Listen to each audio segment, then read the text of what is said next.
நான் தான் உங்கள் Vino. Welcome back to our channel. So இன்றைக்கி வந்துட்டு ஒரு ஃப்ரைடே விலாக் தான் வந்து பார்க்க போகிறோம். ஸோ இது வந்து லாஸ்ட் வீக்கே போஸ்ட் பண்ணியிருக்கணும், கொஞ்சம் டிலே ஆகிடுச்சு.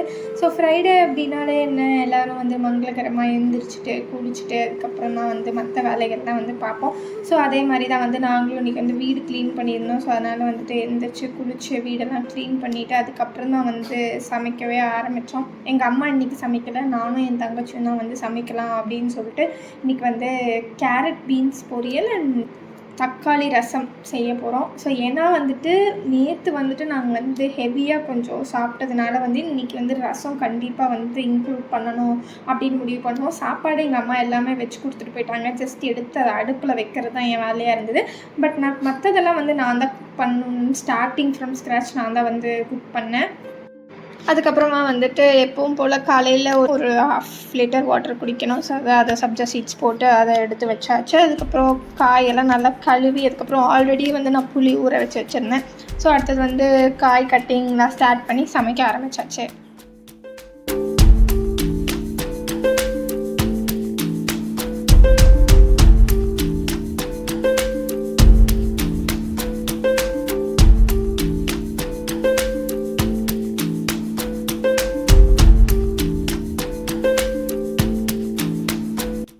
இந்த கட்டர் வந்து நாங்கள் ரொம்ப நாளாக வச்சுருக்கோம். பட் ஆனால் பீன்ஸ் கட் பண்ண முடியும் அப்படின்னு சொல்லிட்டு எனக்கு அன்றைக்கி தான் தெரிஞ்சுது. பீன்ஸ் வந்து லைக் நீங்கள் குட்டி குட்டியாக கட் பண்ணணும், லைக் பீசஸாக வராது. பட் ஆனாலுமே வந்துட்டு நல்லா குட்டி குட்டியாக தான் கட் பண்ணோம். கேரட் ரொம்ப ஈஸி இதில் கட் பண்ணுறது, ரொம்ப ஈஸியாகவே கட் பண்ணிடலாம்.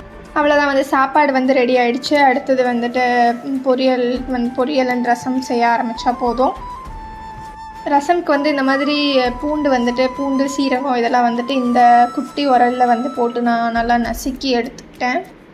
இது வந்து அம்மியில் வச்சு நசுக்கிறத விட இது பேசிக்காக கொஞ்சம் ஈஸி தான், டக்குன்னு நசுக்கி எடுத்துடலாம். லைக் நிறையா செய்கிற மாதிரி இருந்தால் தான் வந்து அம்மியில் வச்சு அரைச்சிட்டு இருக்கணும். ஸோ இது வந்து ஈஸி தான், கொஞ்சமாக செஞ்சதுனால இது வந்து ஈஸியாக அரைச்சி எடுத்துக்கலாம். அவ்வளோதான், ரசம் ப்ரிப்பரேஷன் வந்து ரசம் செய்ய ஆரம்பிச்சிட்டோம்.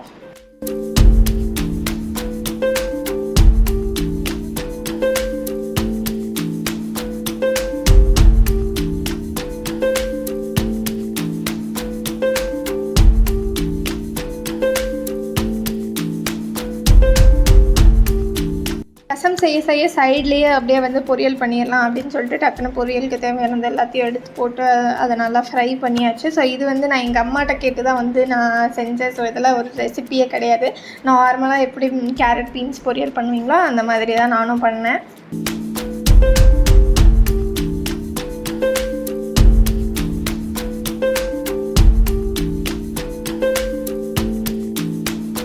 ஃபைனலாக வந்துட்டு ரசமில் வந்துட்டு கொஞ்சம் பெப்பர் மட்டும் ஆட் பண்ணிக்கிட்டோம். எக்ஸ்ட்ராவாக கொஞ்சம் ஸ்பைஸியாக இருக்கணும், அந்த ஃப்ளேவர் தெரியணும் அப்படிங்கிறதுக்காக பெப்பர் மட்டும் ஆட் பண்ணிக்கிட்டோம் நாங்கள். அப்புறம் கடைசியாக பொரியலில் வந்துட்டு தேங்காய் போட்டு நல்லா வதக்கி எடுத்து வச்சாச்சு. அவ்வளோதான், பொரியல் வந்து இப்போ ஆல்மோஸ்ட் ரெடி.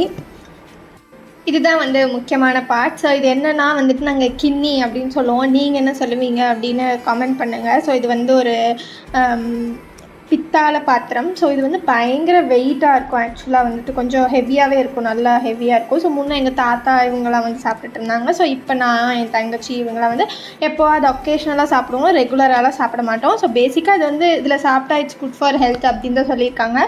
மற்றபடி இதோட யூஸஸ் எதுவுமே எனக்கு தெரியாது. உங்களுக்கு தெரியும், நீங்கள் யூஸ் பண்ணுவீங்க அப்படின்னா மறக்காமல் கமெண்ட் பண்ணுங்கள். ஸோ நாங்களும் தெரிஞ்சுக்குவோம். அவ்வளோதான், இதை வந்து நாங்கள் சாப்பாடு ரசம் எல்லாம் போட்டுட்டு போயிட்டு லைக் மார்னிங்கே வந்துட்டு ஒரு சின்ன ஏதாவது படம் பார்க்கலாம் அப்படின்னு சொல்லிட்டு நானும் என் தங்கச்சியும் வந்து உட்காந்துட்டோம். ஸோ மூவி பார்த்துக்கிட்டே அப்படியே சாப்பிட்டோம்.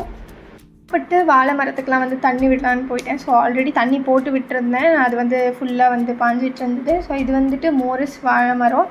ஸோ மோரிஸ் பழம்லாம் கேள்விப்பட்டிருப்பீங்களா? ஸோ அதோட அந்த வாழை மரம் தான் இது. ஸோ 3-4 மரம் இருக்கும். ஸோ ஒன்றில் மட்டும் இப்போ தார் இருக்குது, மற்றது எல்லாமே வந்து தார் இல்லை, இப்போ தான் வளர்ந்துட்டு இருக்குது.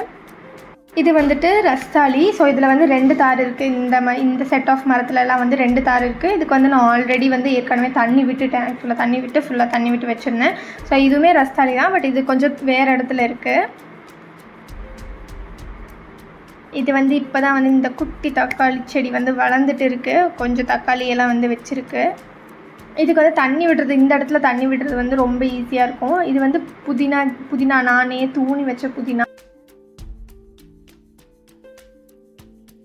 ஸோ இங்கேருந்து அப்படியே தண்ணி எடுத்து அப்படியே ஊற்றிடுவோம். நான் இங்கே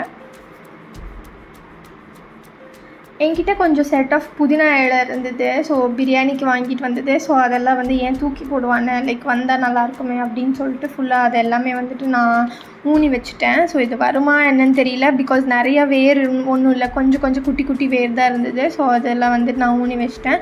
ஸோ இதோட அப்டேட் வந்து எனக்கு கிடச்சிது அப்படின்னா நான் நெக்ஸ்ட் vlogல வந்து போடுறேன். இது வந்து கத்திரிக்காய், இது வந்து தக்காளி செடி. எங்கள் வீட்டுக்கு முன்னாடி வந்து ஒரு தக்காளி செடி அண்ட் மிளகாய் செடியும் வச்சுருக்கோம். அது இல்லாமல் வந்து பூசணி கொடி வந்து அது வந்து அதுவாக முளைச்சிது, நாங்கள் எதுவுமே போடல. ஸோ அதுவாக முளைச்சதுனால சரி பிடுங்கி போடக்கூடாது அப்படிங்கிறதுனால அதை அப்படியே வச்சுருக்கோம். இதுவும் பூசணி கொடி தான். ஸோ ரெண்டுமே பூசணி கொடி தான். இது வந்து குட்டி குட்டி மிளகாய் செடிஸ் முளைச்சிருக்கு. ஸோ அவ்வளோதான். இந்த வீடியோ பிடிச்சிருந்தா ஷேர் பண்ணுங்கள், சப்ஸ்கிரைப் பண்ணுங்கள், மறக்காமல் லைக் பண்ணுங்கள்.